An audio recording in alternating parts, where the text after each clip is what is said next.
1947 menjadi momen di mana dunia semakin diliputi oleh bayangan kehancuran total. Ketegangan yang sebelumnya tersembunyi antara Amerika Serikat dan Uni Soviet kini mulai memuncak, menciptakan ketidakpastian dan mempengaruhi setiap keputusan besar di panggung internasional. Amerika Serikat dengan tekad yang kuat untuk menahan penyebaran komunisme meluncurkan Marshall Plan, sebuah program bantuan ekonomi besar-besaran untuk membangkitkan kembali Eropa yang sudah porak-poranda akibat Perang Dunia Kedua. Namun di balik bantuan ini terselip strategi politik yang cermat untuk menghambat pengaruh Soviet di Eropa Barat. Sementara itu di sisi lain, Uni Soviet di bawah kepemimpinan Stalin semakin memperketat cengkeramannya di Eropa Timur, menciptakan batasan yang semakin jelas antara Timur dan Barat. Perpecahan ini tidak hanya memperdalam konflik ideologis, tetapi juga membawa dunia lebih dekat ke jurang konfrontasi yang dapat berujung pada kehancuran total.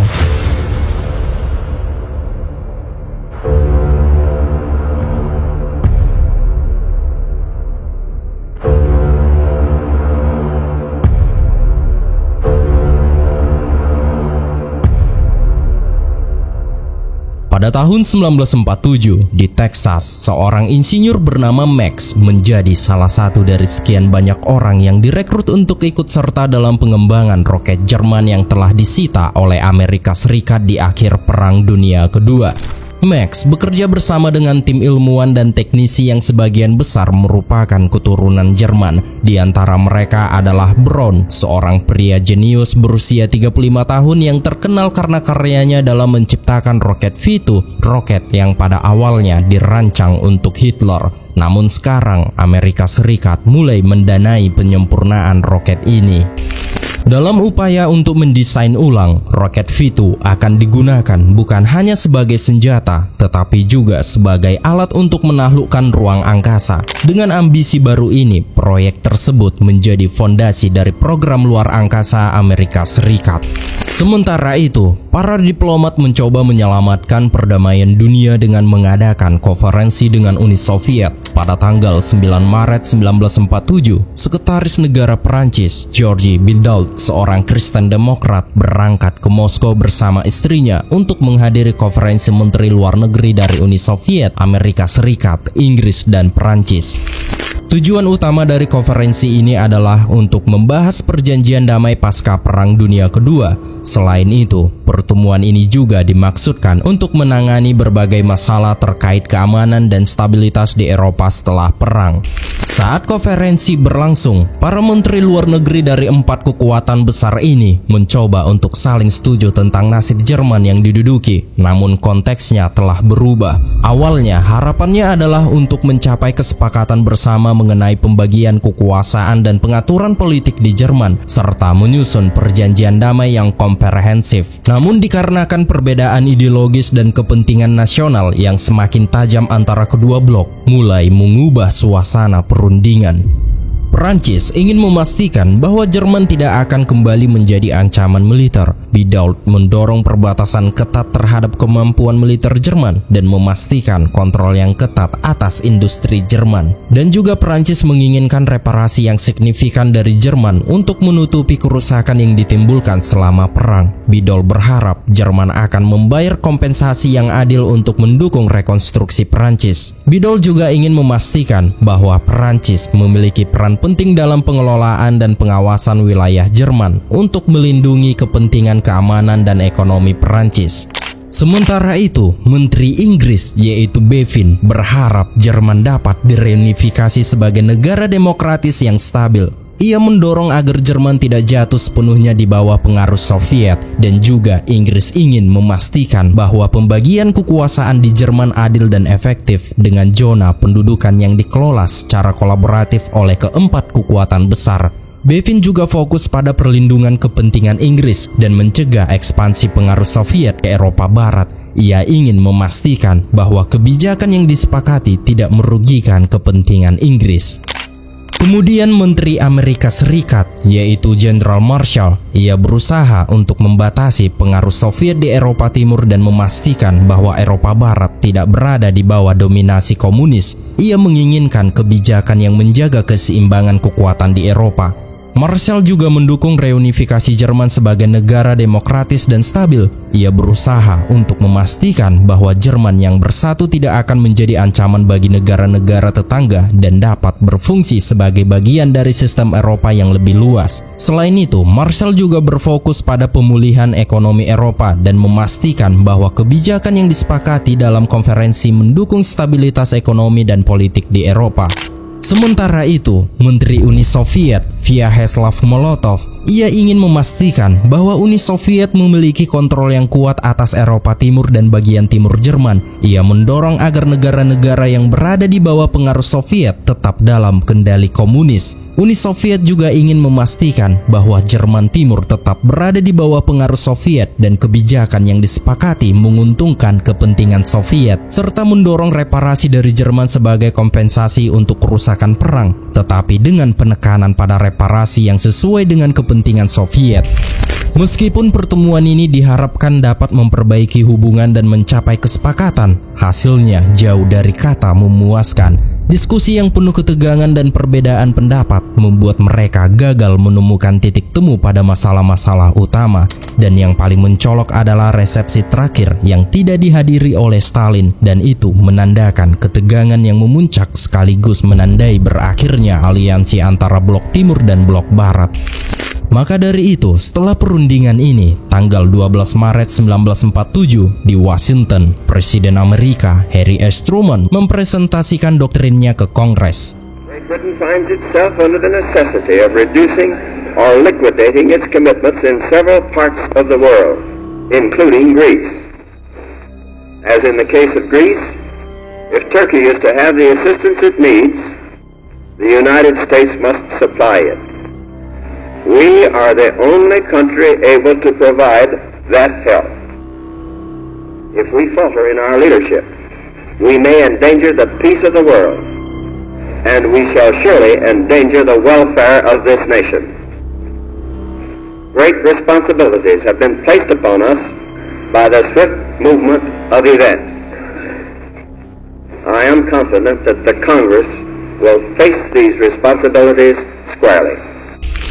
Doktrin Truman yang diumumkan oleh Presiden Harry S. Truman pada tanggal 12 Maret 1947 menetapkan bahwa Amerika Serikat akan menanggapi setiap tindakan agresif oleh Uni Soviet dengan tindakan pembalasan. Doktrin ini menekankan dua prinsip utama. Prinsip pertama yaitu penanggulangan agresif Soviet, di mana setiap langkah agresif atau ekspansionis yang dilakukan oleh Uni Soviet akan dihadapi dengan tindakan balasan yang tegas oleh Amerika Serikat. Hal ini mencerminkan komitmen Amerika untuk menghadapi dan menahan pengaruh Soviet yang meningkat di berbagai belahan dunia. Dan prinsip kedua yaitu membantu untuk pemulihan Eropa.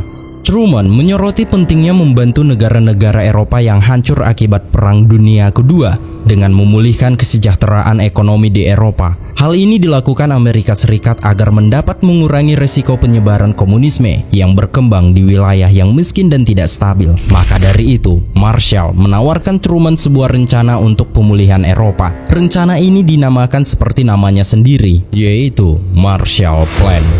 This program, known also as the Marshall Plan, is designed to afford eligible nations that margin of help in credit and materials which they need to bring their overall economy back to health. Why must the United States carry so great a load in helping Europe? The answer is simple. The United States is the only country in the world today which has the economic power and productivity to furnish the needed assistance. To be quite clear, this unprecedented endeavor of the new world to help the old is neither sure nor easy. It is a calculated risk. It is a difficult program. And you know far better than I do the political difficulties involved in this program. But there's no doubt whatever in my mind that if we decide to do this thing, we can do it successfully. And there's also no doubt in my mind that the whole world hangs in the balance as to what it is to be. Setelah pidato Marshall, beberapa negara di Eropa mulai mengalami proses pemulihan. Salah satunya adalah Perancis. Amerika Serikat mengirim berbagai peralatan penting ke Eropa, termasuk trafo listrik dan berbagai jenis peralatan mesin. Selain itu, Amerika juga menyediakan dana sebesar 12 miliar dolar untuk membantu pemulihan ekonomi Eropa yang hancur. Namun dana ini bukan sepenuhnya bantuan cuma-cuma. Sebagian dari dana tersebut diberikan dalam bentuk pinjaman yang harus dikembalikan oleh negara-negara penerima. Selain itu, Amerika Serikat menetapkan bahwa dana yang diberikan harus digunakan untuk membeli produk-produk dari Amerika. Tujuan dari syarat ini adalah untuk tidak hanya membantu Eropa bangkit, tetapi juga untuk mendorong perekonomian Amerika dengan meningkatkan permintaan untuk produk-produk buatan Amerika di pasar internasional. Namun pemimpin Uni Soviet, Joseph Stalin, menolak untuk menerima bantuan ini di negara-negara Eropa Timur yang berada di bawah pengaruhnya. Stalin khawatir bahwa penerimaan bantuan dari Amerika akan melemahkan kekuasaan Soviet dan meningkatkan pengaruh Barat di wilayah tersebut. Stalin berpendapat bahwa Amerika Serikat sedang mencoba memperluas pengaruhnya di Eropa melalui bantuan ekonomi yang diberikan dalam bentuk Marshall Plan. Stalin melihat ini sebagai ancaman terhadap dominasi Soviet di Eropa Timur dan potensi untuk melemahkan ideologi komunis di wilayah tersebut. Sebagai respon, Stalin mengambil langkah-langkah agresif untuk menentang Marshall Plan dan pengaruh Amerika Serikat. Stalin menghasut dan mendorong partai-partai komunis di negara-negara Eropa Barat seperti Italia, Belgia, Inggris, dan Perancis untuk melancarkan aksi protes yang keras dan pemogokan massal. Tujuan dari tindakan-tindakan ini adalah untuk mengecam apa yang Stalin sebut sebagai imperialisme Amerika, yaitu pandangan bahwa Amerika Serikat menggunakan bantuan ekonomi sebagai alat untuk menguasai dan mempengaruhi negara-negara lain. Di sini jelas bahwa Stalin berusaha untuk menggagalkan upaya Amerika Serikat dalam memperkuat pengaruhnya di Eropa Barat melalui tindakan yang didorong oleh partai-partai komunis setempat. Aksi-aksi tersebut dimaksudkan untuk menimbulkan ketidakstabilan di negara-negara yang menerima bantuan dari Marshall Plan, sehingga mengurangi efektivitas program tersebut dan menolak dominasi Amerika di Eropa.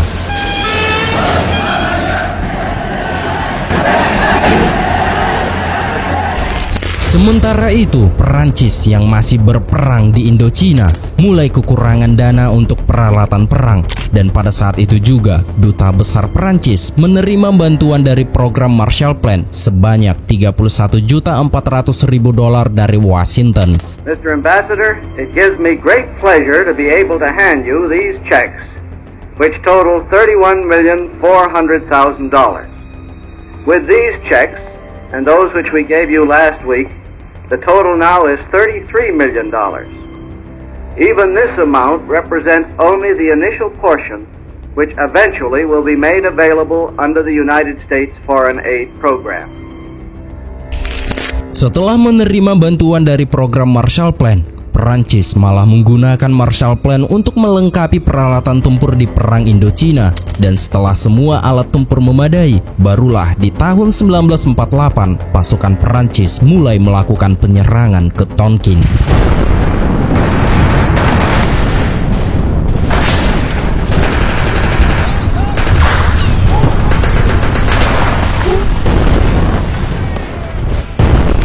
Hasil dari Perang Tonkin di tahun ini, Perancis berhasil menaklukkan Tonkin dari tangan Ho Chi Minh, dan pasukan Perancis mulai melakukan misi untuk menangkap Ho Chi Minh dan Giap. Namun misi ini gagal. Itu dikarenakan para pemimpin dan pasukan Viet Minh melarikan diri ke dalam hutan lebat dan kemudian mengungsi ke wilayah dekat perbatasan Republik Cina, yang pada saat itu Republik Cina masih terlibat dalam pertempuran internal melawan komunis di bawah pimpinan Mao Zedong.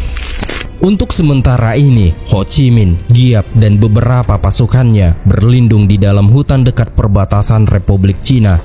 Walaupun mereka sudah kalah telak melawan Perancis, Ho Chi Minh tetap teguh untuk merebut negaranya dari Perancis. Kini Ho Chi Minh mulai mengatur strategi. Tahap awal, Ho Chi Minh menugaskan pasukan Viet Minh untuk membuat pertahanan markasnya dengan bambu-bambu runcing. Bambu-bambu itu digunakan untuk menghalangi pendaratan pasukan terjun payung Perancis di tempat terbuka. Sementara itu, pasukan Perancis masih berusaha mencari Ho Chi Minh dan Giap. Mereka memasuki desa suku pedalaman yang tidak ikut berperang.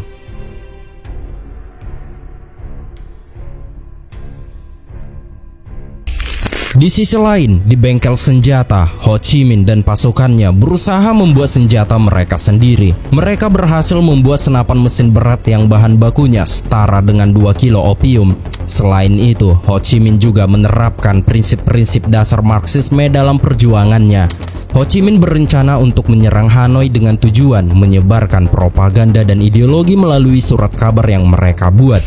Dalam surat kabar tersebut, mereka menyertakan instruksi pertempuran, menginspirasi semangat perjuangan, serta melakukan perekrutan pasukan dan militan. Selain itu, mereka juga secara aktif membersihkan partai mereka dengan cara membunuh orang-orang yang dianggap skeptis atau menjadi musuh mereka. Sementara itu di tempat lain, Perancis masih terus menjalankan misinya mencari Ho Chi Minh di dalam hutan. Di tengah hutan, mereka menemukan sebuah gubuk. Setelah memeriksa gubuk itu, mereka menemukan mesin cetak dan lembaran kertas dengan tulisan, "Besok pos Anda akan dihancurkan oleh pasukan pemberani dari Viet Minh. Perancis akan dibunuh dan diburu dari tanah Vietnam. Kemenangan akan memperkuat revolusi kita yang sedang berlangsung. Hidup Ho Chi Minh, hidup komunisme di seluruh dunia." Kemudian hari demi hari dan bulan demi bulan telah berlalu, dan kini tahun 1948, komunisme di seluruh dunia membuat kemajuan di Asia.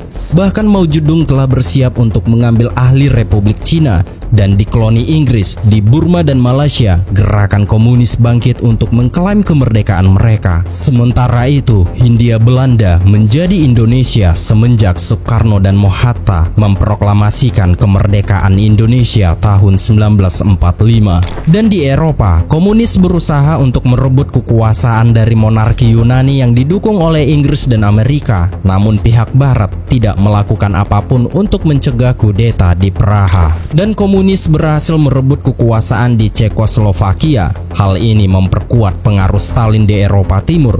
Bahkan Stalin selangkah lebih dekat untuk membawa Berlin ke pihaknya.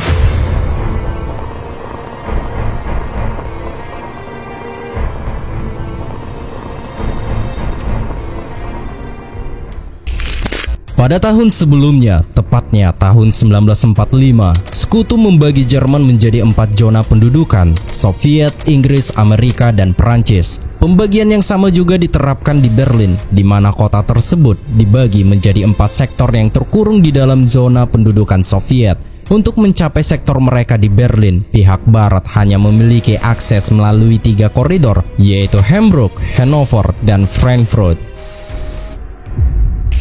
Kemudian pada tanggal 24 Juni 1948, ancaman perang nuklir semakin mendekat ketika Stalin memutuskan untuk memblokade Berlin.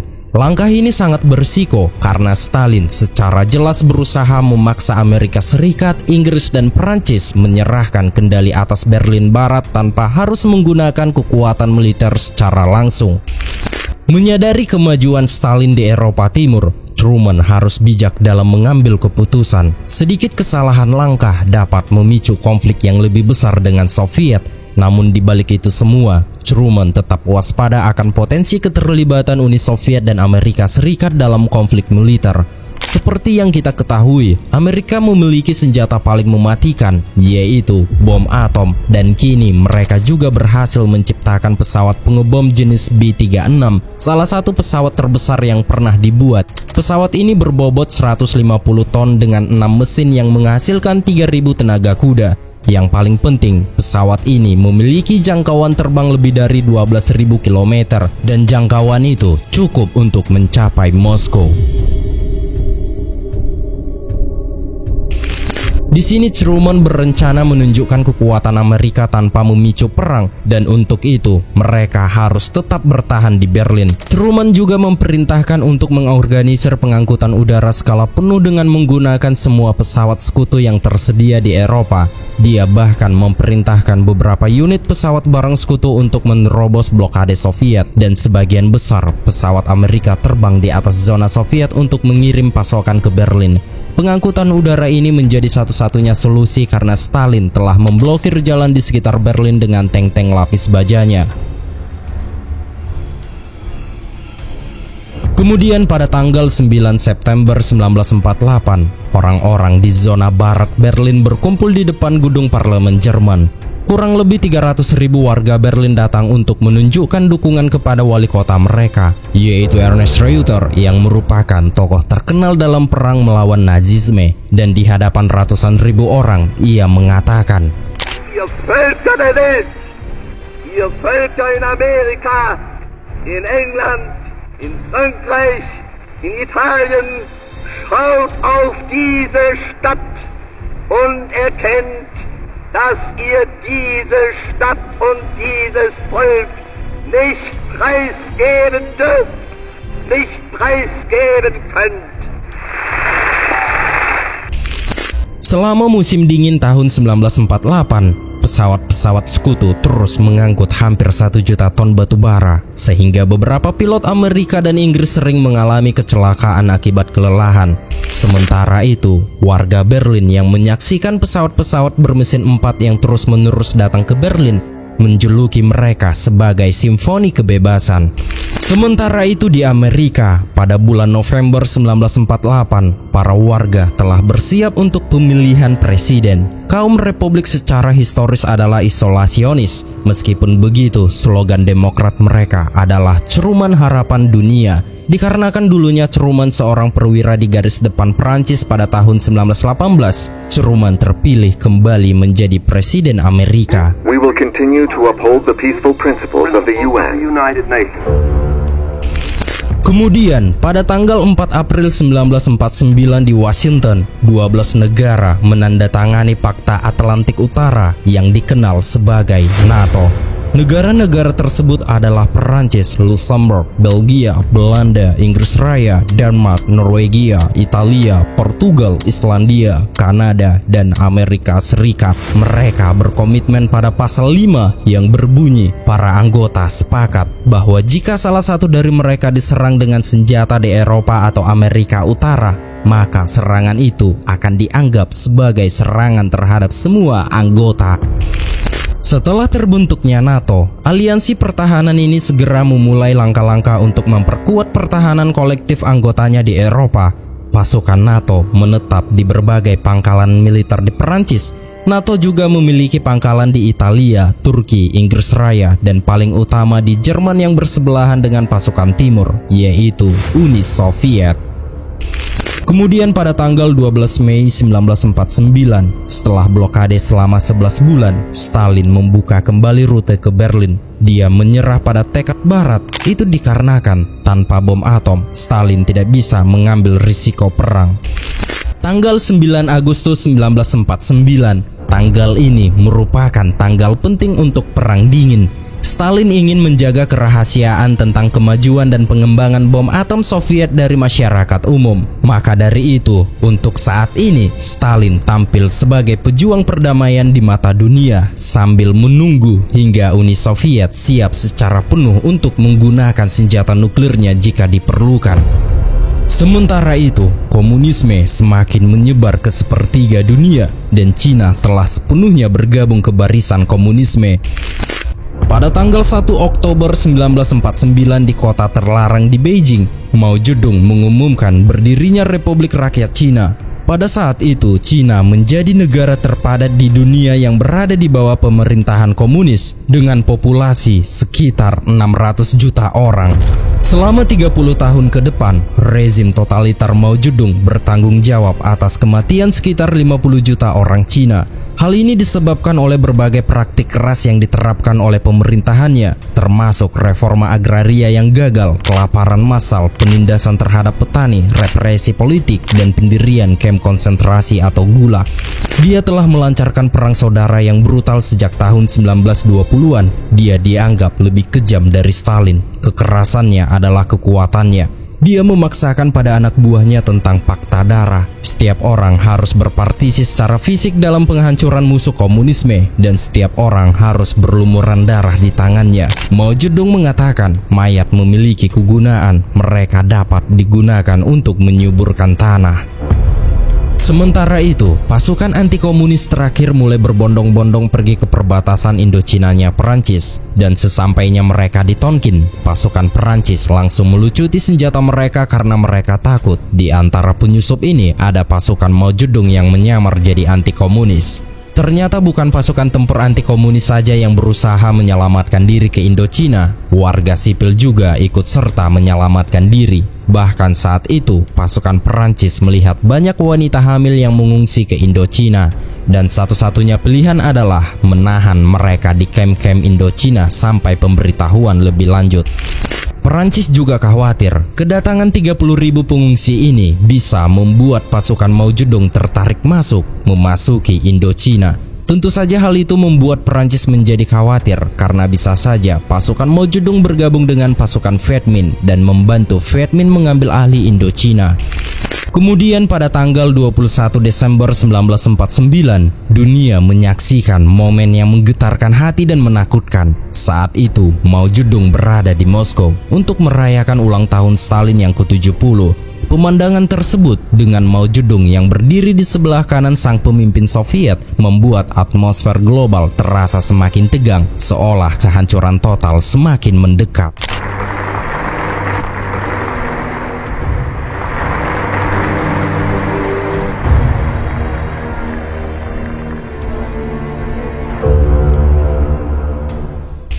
Selain di Moskow, komunis Perancis juga merayakan ulang tahun Stalin. Pada saat itu, Partai Komunis Perancis dipimpin oleh Maurice Thorez. Vive Staline! Gloire et longue vie aux chefs du prolétariat international, aux dirigeants de la révolution socialiste, aux libérateurs des peuples, aux premiers des combattants de la liberté et de la paix. Et nous, communistes, que l'ennemi de classe et ses agents croient outrager en nous appelant staliniens, nous redisons bien haut, comme il y a 20 ans déjà, notre fierté de ce titre d'honneur et de gloire que nous nous efforçons de mériter.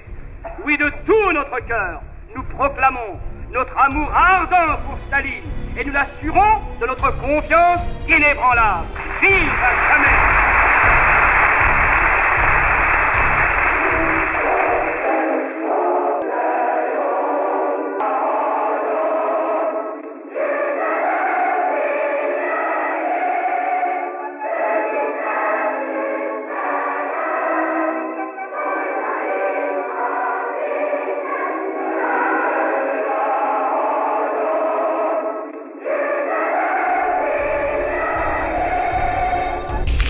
Kebanyakan warga Perancis saat itu mempercayai bahwa Stalin akan membawa perdamaian karena mengingat perjuangan Uni Soviet melawan Nazi Jerman. Pada saat itu, komunis Perancis menyebarkan pesan yang berbunyi, tidak ada perang melawan Stalin. Kemudian para warga mulai menaruh harapan perdamaian dengan menciptakan gerakan dunia partisan perdamaian yang lambangnya adalah burung merpati yang dirancang oleh Picasso. Gerakan perdamaian ini meluncurkan petisi internasional pada tanggal 19 Maret 1950 yang menuntut pelarangan senjata nuklir. Kemudian 250.000 orang menandatangani petisi hanya dalam beberapa minggu, terutama di negara-negara komunis. Dan di Amerika Serikat, ketakutan terhadap komunisme mencapai puncaknya ketika senator Republik yang ambisius, yaitu Joseph McCarthy, meluncurkan pemburuan besar-besaran untuk menemukan simpatisan komunis yang bersembunyi di dalam pemerintahan. McCarthy menuduh banyak orang sebagai mata-mata Soviet sehingga menciptakan suasana yang mencekam. Sementara itu, FBI bekerja di balik layar untuk membongkar jaringan spionase Soviet yang ternyata jauh lebih luas dari yang diduga. Di pusat jaringan ini, ada sepasang suami istri ditangkap dan dihukum mati atas tuduhan menjadi mata-mata Soviet, dan pada akhirnya mereka berdua dikirim ke kursi listrik. Now.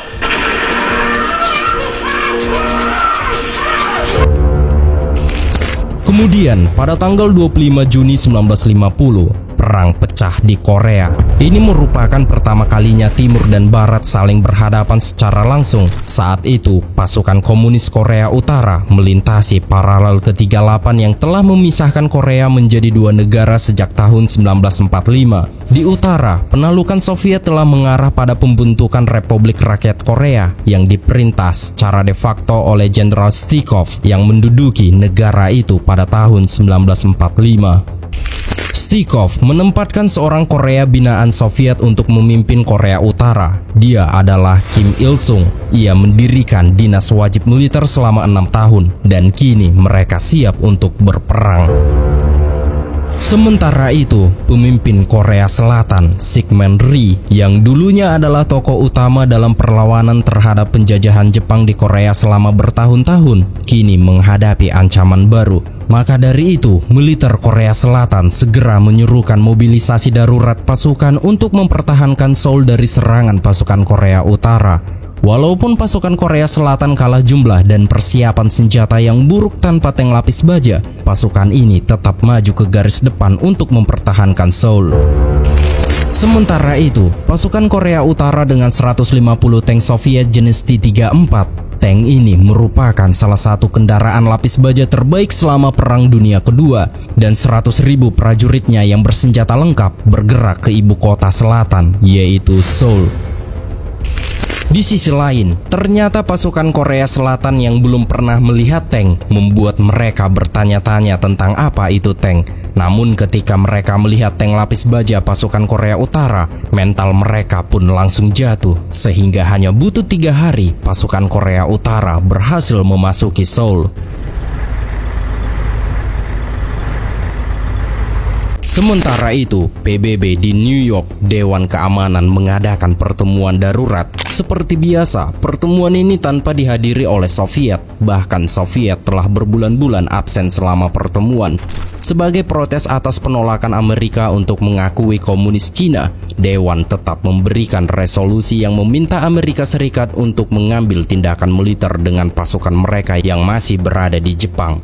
Prajurit-prajurit ini sepenuhnya dipimpin oleh seorang tokoh legendaris, yaitu Jenderal Douglas MacArthur, salah satu pahlawan Perang Pasifik yang masih menjadi panglima tertinggi di Jepang.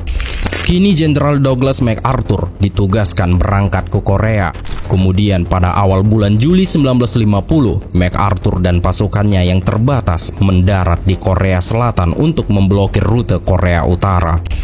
Melihat pemimpin yang sangat terkenal datang, membuat para warga langsung menyambut MacArthur dan pasukannya dengan ceria. Para warga menganggap kedatangan pasukan Amerika ini sebagai penyelamat mereka. Beberapa hari setelah mendarat ke Korea Selatan, pasukan Amerika mulai menyiapkan peralatan tempur, lalu melakukan pertempuran.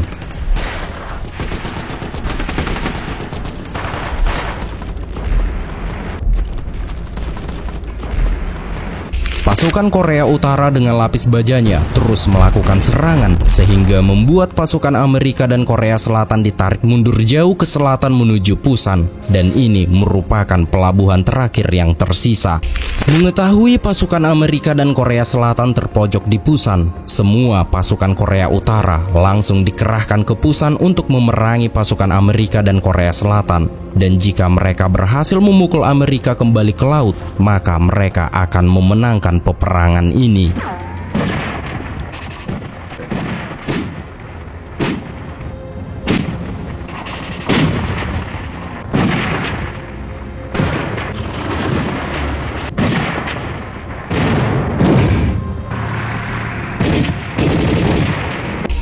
Pasukan Amerika dan Korea Selatan yang kewalahan menghadapi pasukan Korea Utara mulai mendirikan perimeter pertahanan terakhir. Maka dari itu, sepanjang bulan Juli 1950, para prajurit yang bertempur masih bertahan mempertahankan Pusan. Ternyata itu berkat dukungan dari angkatan udara mereka yang terus menghantam pasukan Korea Utara di garis pertahanan Pusan.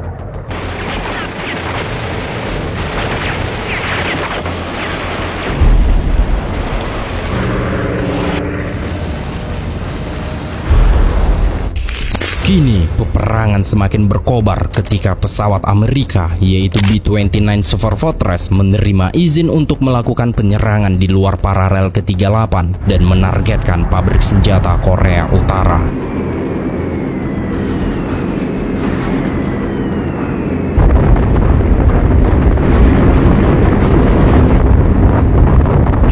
Hasil dari bombardir ini hanya menghantam area pemukiman, menewaskan banyak warga sipil yang tak bersalah.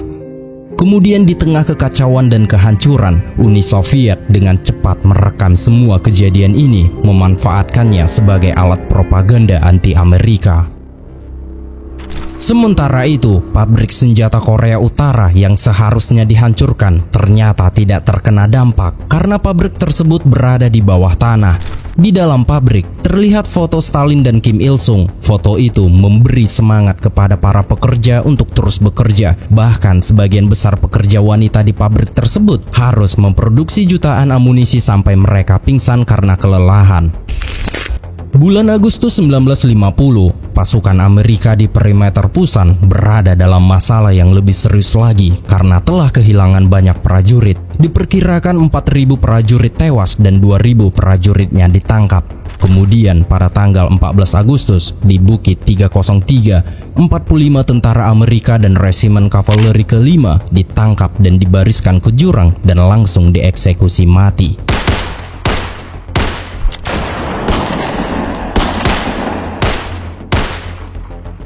Di antara pasukan Amerika yang dieksekusi mati, salah satu dari mereka yaitu Kopral Day secara ajaib selamat dan ditemukan oleh rekannya. Kini Amerika tak bisa menahan amarahnya lagi. Amerika memanggil pasukan yang selamat dari Perang Dunia Kedua untuk kembali berperang, sehingga sebanyak 90.000 pasukannya langsung dikerahkan ke Pusan. Bukan hanya pasukan Amerika saja yang dikerahkan ke Pusan, atas nama Perserikatan Bangsa-Bangsa atau PBB juga mendaratkan prajuritnya ke Pusan.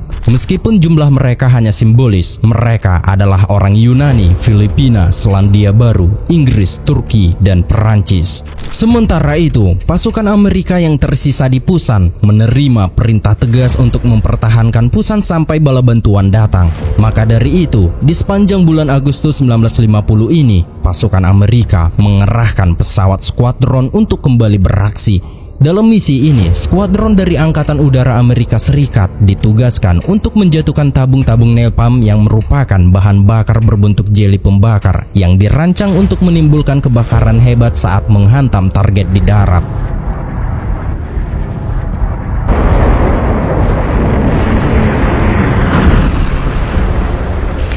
Hasil dari serangan pesawat skuadron ini menewaskan banyak pasukan Korea Utara. Bahkan pasukan Korea Utara yang selamat terkejut dengan serangan brutal itu. Banyak pasukan Korea Utara yang ditangkap dan para tahanan tersebut langsung ditelanjangi sebagai bagian dari proses penahanan. Mengetahui pasukan Korea Utara banyak yang tewas dan ditangkap, membuat pasukan Korea Utara semakin memberi tekanan kepada pasukan Amerika di Pusan. Hal ini membuat Jenderal MacArthur yang sekarang mengomandoi pasukan PBB menjadi pesimis. Dan di saat yang sama, Presiden Korea Selatan yaitu Syngman Rhee hadir untuk menemui prajurit yang membela Pusan. Saat Syngman Rhee melihat banyak pasukan Korea Utara yang ditangkap, ia langsung mengambil langkah yang brutal untuk prajurit Korea Utara yang mereka tahan. Syngman Rhee menekankan bahwa mereka harus membuat paret besar untuk membakar semua tahanan dan menguburnya secara massal. Dan sesuai dengan perkataannya, Syngman Rhee mengeksekusi kurang lebih 100.000 tahanan. Kini, kebencian melahirkan kebencian. Dengan setiap tindakan balasan yang terjadi, Kim Il-sung semakin memperkuat tekadnya untuk membalas dendam terhadap Amerika yang ikut campur terhadap perang saudara ini. Begitu juga dengan Jenderal Soviet, yaitu Stikov. Ia dipenuhi dengan kegigihan untuk melanjutkan perang. Keberanian Stikov menjadi bahan bakar yang mempengaruhi jalannya konflik. Dan sekarang dunia mulai melakukan protes yang telah diatur oleh Stalin untuk mengecam serangan Amerika di Korea. Dan pertanyaannya sekarang, apakah ketakutan terus meningkat? Akankah Cina terlibat di perang Korea atau Indochina? Napoleon pernah berkata, jika Cina bangun, dunia akan bergetar.